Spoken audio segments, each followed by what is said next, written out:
안녕하세요. 결혼한 지 올해로 4년 된 30대 후반의 여성입니다. 제 나이도 있고 해서 혼자가 된다는 게 무척이나 두려웠는데 결국 이혼하는 쪽으로 마음을 굳혔어요. 그리고 지금 이렇게 마지막으로 머릿속을 정리하는 마음으로 글을 쓰게 되었네요. 호의를 베풀면 호구로 본다는 말은 정말이지. 누가 처음 했는지는 몰라도 진짜 딱인 말인 것 같아요. 딱 저랑 저희 시부모님 얘기거든요. 남편하고는 사회생활을 하면서 알게 된 사이예요. 하지만 나이 차이도 많이 났고 그렇다 할 공통 분야도 없다 보니 가까워질 계기랄 게 딱히 없었죠. 그런데 어째서인지 언젠가부터 남편은 뭐하냐 보고 싶다 해가며 저에게 연락을 해왔고 급기야 한 날은 절 좋아한다고 고백을 하더라고요. 너무 어이가 없었어요. 아무리 연상연하 커플이 유행이라지만 그게 제 이야기가 될 줄은 꿈에도 상상을 못했으니까요. 아무튼 처음에 저는 남편의 고백을 단칼에 거절했습니다. 그런데 남편은 쉽게 포기하지 않대요. 이후로도 거의 2년 가까운 시간 동안 한 번만 기회를 달라며 저에게 매달렸거든요. 그리고 남편의 한결같은 그리고 무조건적인 애정 공세에 저는 결국 마음의 문을 열게 되었죠. 남편의 조건은 제가 평소에 가지고 있던 제 나름의 기준에 미치지 못했지만 크게 개의치 않았습니다. 참고로 저희 남편에 대해서 이야기를 좀 해보자면 사업을 실패하신 시부모님 밑에서 자란 시부모님 눈에만 잘난 평범한 직장인 정도로 말할 수 있겠네요. 반면에 저는 제 입으로 이렇게 표현하기가 껄끄럽긴 하지만 그래도 꽤나 사는 집의 외동딸이었죠. 친정부모님은 두 분 다 강단에 서시는 분들이셨고 대대로 물려받으신 재산도 있으셨거든요. 그리고 그 재산의 일부를 저에게 일찍이 물려주신 덕분에 제 앞으로는 월세가 나오는 원룸도 몇 개 있었고 이와는 별개로 저도 남편처럼 직장을 다니고 있었으니 어떻게 들릴지 모르겠지만 제가 남편보다 나이가 많다는 점을 제외하고는 제가 남편에게 부족한 점은 없었다고 생각해요. 하지만 시댁에서는 제 나이를 흠잡아 결혼을 반대하셨고 친정에서는 반대까지는 아니었지만 그래도 시댁 형편이 어려우면 분명히 제가 스트레스를 받는 순간이 올 거라며 걱정 정도는 하시는 눈치셨어요. 하지만 어째서인지 시댁의 반대는 오래가지 않았습니다. 나중에 알고 보니 남편이 제가 가진 재산이라던가 그런 걸 시부모님에게 죄다 말씀을 드렸었다네요. 그러자 시부모님도 못 이긴 척 저희 결혼을 허락해 주셨던 거고요. 만약 이 사실을 결혼 전에 알았다면 시부모님의 검은 속내가 역겨워서라도 오히려 제가 이 결혼 안 하겠다 했을지도 모르는데 남편이 이런 이야기는 쏙 빼놓고 마치 자기가 시부모님을 간절히 설득하여 상황이 달라진 것 마냥 저에게 생쇼를 해댔으니 그때를 생각하면 남편이란 인간이 괘씸할 뿐이에요. 아무튼 어찌저찌 허락은 받아서 결혼 준비를 시작했는데 앞서 언급한 대로 시댁은 사업 실패로 가세가 무척이나 기울어져 있다 보니 결혼을 하는 데 있어서 어떠한 도움도 기대할 수 없는 상황이었습니다. 그래도 그나마 남편이 모아둔 돈이 좀 있었기에 그걸로 가정가구 등을 채우긴 했지만 기본적으로는 제가 가진 아파트, 제가 가진 차, 소위 굵직굵직한 건 전부 다 제가 가진 걸로 시작했어요. 그래도 정말이지 시부모님한테 서운한 티 한 번 내본 적 없었습니다. 그냥 없으니 그러셨겠지 하고 말았죠. 친정부모님도 말씀하시길 있는데 안 해주시는 것도 아니고 없어서 못 해주는 사람들 마음은 오죽하겠느냐며 저더러 그걸 탓하면 안 된다 하셨으니까요. 그리고 막상 결혼하고 살아보니 시부모님이 나쁘신 분들은 아니셨어요. 특히 어머님께선 제가 그간 들어왔던 시어머니의 모습과는 많이 달랐죠. 저한테 이래라 저래라 시키시는 것 일절 없으셨고 제가 작은 선물이라도 하나 해드리면 얼마나 좋아해 주셨는지 몰라요. 명절에도 시댁뿐만 아니라 친척집까지 돌아다녀야 하긴 했지만 그래도 저한테 일은 시키지 않으셨어요. 물론 그렇다고 저도 가만히 있던 건 아닙니다. 자발적으로 요리도 하고 설거지도 하고 어머님이 워낙 뭘 시키시지 않으셨으니 오히려 저도 눈치껏 싹싹하게 움직이게 되더라고요. 저는요 정말이지 솔직히 이 정도 고부관계면 어디 가서 말하기 남 부끄럽지 않은 사이라고 생각했네요. 하지만 저 혼자만의 착각이었을까요? 시작은 아버님의 유일한 수입원이 끊어지면서였어요.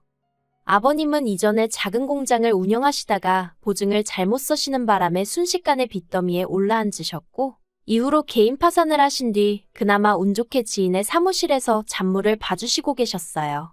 그런데 그 지인분도 나이가 있으셔서 올해 초 사무실 문을 닫았고, 그렇게 아버님도 졸지에 일자리를 잃으셨죠. 아버님은 그 일로 크게 충격을 받으신 듯했고, 더는 뭘 해야 할지 도통 모르겠다며 저희 남편에게 하소연을 하셨던 모양입니다. 부자지간이라고 해도 아버님도 얼마나 갑갑하셨으면 아들을 붙들고 그런 이야기를 하셨을까 싶어요. 아무튼 그런 이야기가 오갔다는 걸 알게 된 지 며칠이 지났을 무렵 남편이 저에게 부탁이 있다더니 하는 말이 저희 친정아버지한테 말씀드려서 친정아버지가 가지고 계신 건물의 관리 일을 아버님께 맡기면 안 되겠냐는 거예요. 솔직히 좀 당황스러웠지만 일단은 알겠다고 한번 여쭤보겠다고 했습니다. 하지만 너무 기대는 하지 말라고 했어요. 제가 알기로는 이미 건물마다 관리해 주시는 분들이 계시기도 했고 다들 저희 가족과 오랜 인연이라서 한 분이라도 스스로 관두시지 않는 한 친정아버지 성격에 내보내시진 못하실 게 분명했으니까요. 하지만 결론부터 이야기하자면 다행히 친정아버지 건물 중 한 곳의 관리인분이 와이프 되시는 분과 귀농을 하기로 했다는 소식을 전해온 참이었고 그래서 아버님께 관리직 일을 맡길 수 있게 되었습니다. 그래서 남편에게 될 것 같다고 이야기를 하니 정말 기뻐하더라고요.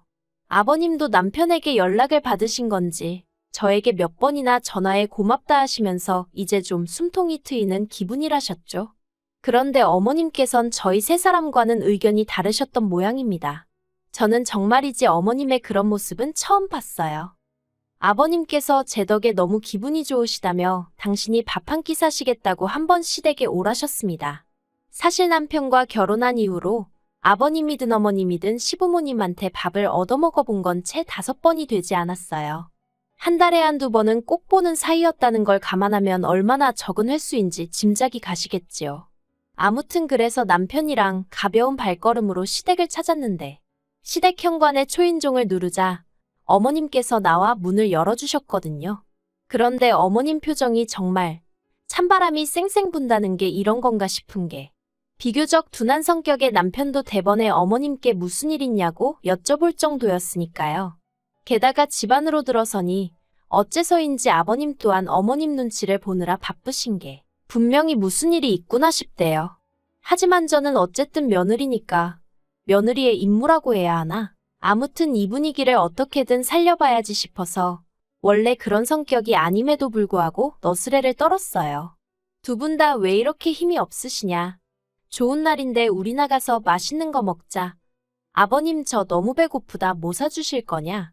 그러자 그때 어머님께서 네가 뭘 얼마나 대단한 일을 했다고 그러냐면서 저에게 핀잔을 딱 주시는 게 도대체 뭐지 싶은 거예요. 하지만 그렇다고 제가 어머님께 바로 짜증을 내기도 그래서 제가 혹시 뭐 실수한 거 있냐 있으면 말씀해달라 고치겠다 했습니다. 그랬더니 어머님께서 하시는 말씀이 그래 너 말 잘했다 하시더니 저더러 어떻게 그럴 수가 있냐며 소리를 지르셨어요. 어떻게 아버님더러 니네 아버지 건물에서 경비나 서라고 할 수 있냐면서 말이죠. 그리고는 내가 그동안 너한테 어떻게 했는데 너는 겨우 우리를 그 정도 취급밖에 안 하냐 하시면서 정말이지 뭐라고 할 말이 없더라고요. 그래서 제가 어머님께 그렇게 불편하게 생각하실 줄은 정말 몰랐다고 죄송하다고 사과를 드렸습니다. 저는 남편이 먼저 말을 꺼냈고 아버님도 좋아하셨기에 잘 됐다고만 생각했는데 어머님 입장에선 그게 그렇게 느껴지셨다니 정말 죄송하다고 다 없던 일로 할 테니 노여움 푸시라 했죠. 그리고 그날 저녁 결국 저녁을 얻어먹긴커녕 어머님 마음 달래드린다고 동네에서 제일 비싼 고깃집 가서 소갈비 사드리고 그러고 왔어요. 그런데 이튿날 아버님한테 전화가 왔는데 하시는 말씀이 어머님한테는 비밀로 하고 그냥 저희 친정아버지 건물에서 당신이 관리 일을 하면 안 되겠냐는 거예요. 제 입장이 정말 난처했습니다.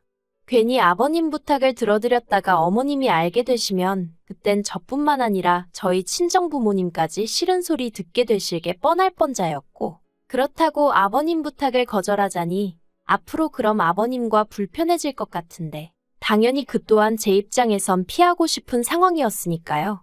하지만 고민 끝에 저는 아버님께 그렇게는 안 될 것 같다고 했어요. 아버님도 어머님 반응을 보셔서 아시지 않으시냐? 저 어머님한테 또 혼나기 싫다. 아버님이 제 입장 좀 봐달라고 사정을 했죠. 그랬더니 아버님도 서운하신 기색이 역력하시긴 했지만 알겠다 하시더라고요. 그리고 일이 그렇게 마무리가 되었다고 생각했는데 그 일이 있고 한 달쯤 지났을 무렵이었어요. 어머님이 저희 부부한테 할이야기가 있다며 시댁에 오라 하셨고 저희는 영문도 모른 채 시댁에 내려갔습니다. 그리고 지난번과 마찬가지로 초인종을 누르니 어머님이 현관을 열어주셨는데 어째서인지 또 찬바람이 쌩쌩 불더라고요. 그리고 그 모습을 본 남편이 한숨을 푹 내쉬면서 오늘은 또 무슨 일이냐 하니까 일단 들어와서 이야기하자며 확 돌아서시는데 진짜 무슨 도살장에 끌려가는 소라도 된 기분이었네요. 어머님, 아버님 그리고 남편과 저 네 사람이 모여 앉자 어머님께서 이내 말문을 여셨습니다. 그리고 시작은 저희한테 특히 저한테 너무 서운하다시는 거였어요. 도대체 영문을 알 수가 없었죠. 순간 내가 무슨 기념일 같은 걸 까먹었나 그런 생각도 들고. 하지만 도무지 도통 떠오르는 게 없어 어머님께 그냥 말씀해 주시라고 제가 고치겠다 했습니다. 그랬더니 어머님이 대뜸 너는 네 시부모가 어떻게 먹고 사는지 걱정도 안 되니? 그러시는 거예요. 솔직히 말하면 걱정되었죠. 걱정이 되니까 친정아버지께 관리 일도 말씀드려봤던 거고 제 나름대로 신경을 써드렸던 거 아니겠어요.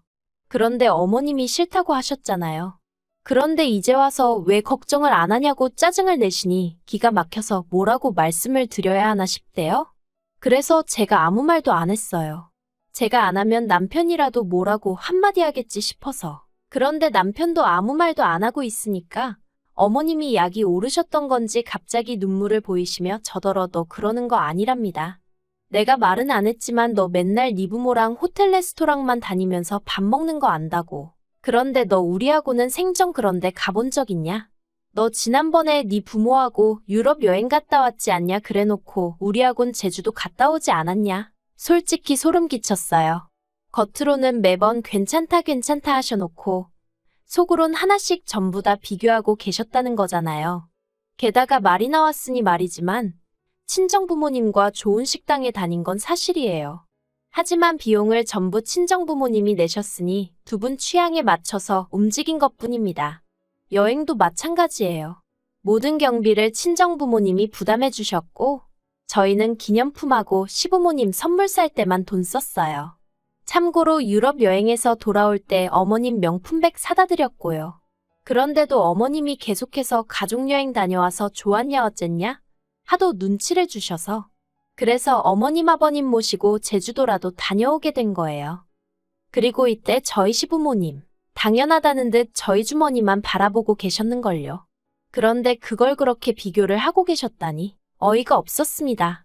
하지만 가타부타 일일이 설명을 하기도 뭐하고 하고 싶지도 않아서 그냥 듣고만 있었어요. 그런데 저희 어머님은 하고 싶으신 말씀이 많으셨던 모양입니다. 그쯤에서 끝내시지 않고 덧붙이시기를 시부모도 부모라면서 앞으로 당신들 생활비로 달에 200만 원씩 보내래요. 저희 친정부모님이 만약 이런 상황이면 모른 척 했겠냐고. 아니 네가 200만 원만 주고 말았겠냐면서 정말이지 더는 안 되겠다 싶어서 결국 한마디 했습니다. 어머님 말씀대로 시부모도 부모인데 어째서 시부모님은 저희를 챙겨주시기는커녕 저희한테 받으실 궁리만 하시느냐고. 저희 친정부모님은 가진 거 하나라도 더 주지 못해서 안달이신데 어쩌면 이렇게 다르냐 했죠. 그랬더니 어머님이 적어보라고 그동안 잘해준 거 하나 소용없다면서 저더러 이제껏 속으로 그딴 생각이나 하고 있었으니 저런 말이 나오는 거라며 생사람을 잡으시더라고요. 더는 대화를 해봤자 말이 통할 것 같지 않아 자리에서 먼저 일어났습니다. 그리고 남편에게 어머님 아버님하고 대화 잘 나누고 오라고 한마디 하고 먼저 돌아서서 나오는데 남편이 쫓아나오더라고요. 그리고는 이렇게 가면 어떡하냐면서 얘기를 좀 하자더니 한다는 말이 솔직히 자기도 어머님이 심하신 거 안 돼요. 도가 지나치셨고 자기가 대신해서 사과하겠다고요. 그런데 저는 며느리라 모르겠지만 자기는 아들이라서 그런가 자기 부모님 입장이 이해가 안 가는 건 아니랍니다. 저더러 생각해보라면서 저희 부모님은 삐까뻔쩍하게 해놓고 사시는데 어머님 아버님은 그렇지 못하니 얼마나 자존심이 상하셨겠냐고 황당하더라고요.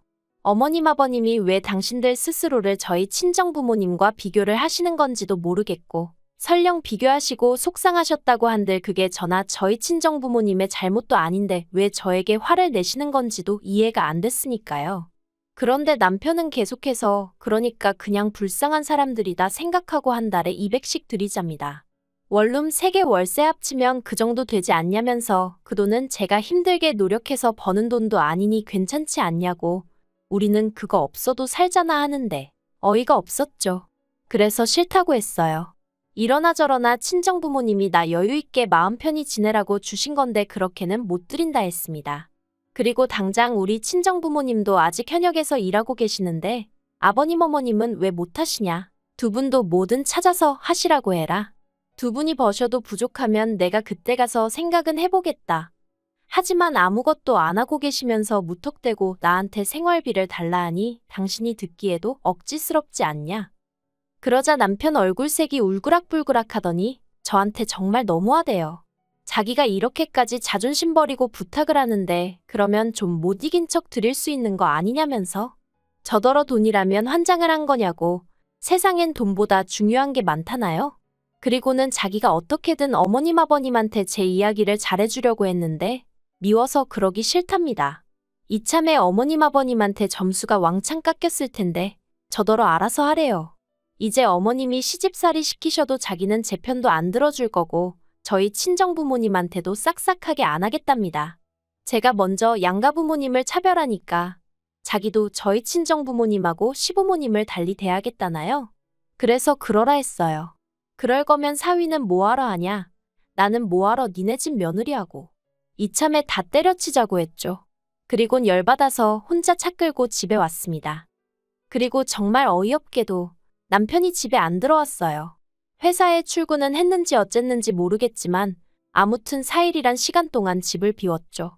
남편은 제가 전화라도 해서 어르고 달랠 줄 알았던 모양인데 저는 그럴 생각이 조금도 없었습니다. 어찌나 생각할수록 괘씸하던지 남편에게 이혼하자 했고 어머님 아버님께도 마음에 드는 새며느리 보시라 저는 이 며느리 자리 내려놓겠다 문자를 보내놓은 상황이에요.